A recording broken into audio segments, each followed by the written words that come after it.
A mí siempre me enseñaron en mi casa que había que estudiar, que el estudio era importante, que era un deber, un derecho deber, como lo dice la Constitución. Como que tanta presión hizo que mi familia sí me enseñara eso y me exigiera eso, pero al mismo tiempo dijera como, vamos a probar, vamos a ver si llega a quinto. Cuando salí de quinto, entonces vamos a ver si llega a 11 y termina el bachillerato. Cuando pasó eso es como, vamos a ver si puede con un técnico. Y cuando pude con el técnico es como, vamos a intentar con la universidad, vamos a pagar el primer semestre y si no puede, pues no pasa nada.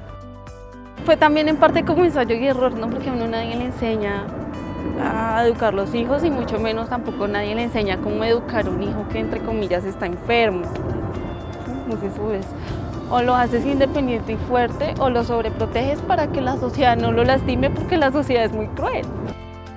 Dice en historia clínica literalmente que tengo las neuronas motoras atrofiadas, una discapacidad que se llama parálisis cerebral espástica, se le llama discapacidad porque pues es un trastorno permanente. Pues eso causa ciertos problemas de movimiento, de hacer ciertos procesos que para la gente son normales como digitar mucho tiempo, causa dolor. Cuando yo entré a estudiar era muy difícil, literalmente mis compañeros hacían rueda alrededor de mí para pegarme, al punto en que a mí me sangraba todo el cuerpo.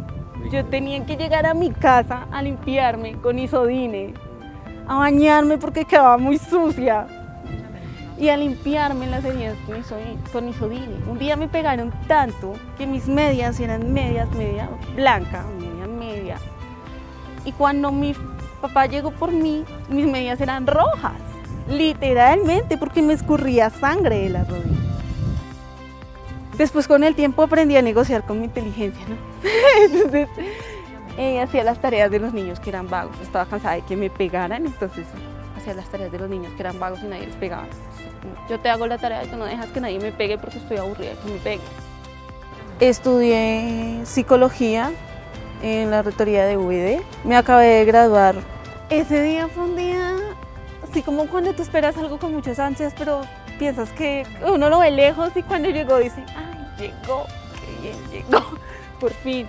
Porque cuando uno empieza lo ve como muy lejos, es como son muchos años, ¿en qué momento se van a terminar?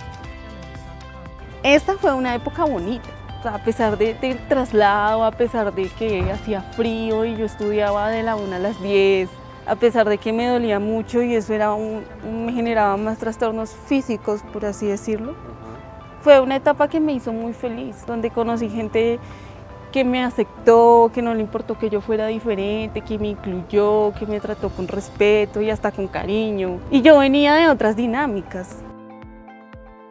Cuando yo llegué a mi sitio de práctica, me fue muy difícil hacer mi proyecto de práctica y me fue muy difícil ganarme la población porque yo hice mi práctica con adulto mayor y los familiares y los adultos mayores institucionalizados creían que yo iba a estar ahí institucionalizada por caminar de la forma en que camino y por ser como soy.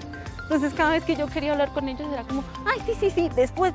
Ellos creían que yo tenía un trastorno mental. Era muy complicado. Después, con el tiempo, yo fui rompiendo ese imaginario, me lo fui ganando y pude hacer mi proyecto. Pero ¿qué pasa cuando eso no pasa? O sea, cuando la gente no se da la oportunidad de conocerte y de romper ese imaginario, se quedan con eso. Yo pienso que eso es miedo a lo diferente y a todos nos pasa. Pero el miedo también es una barrera que impide el progreso y que impide un montón de cosas que son maravillosas.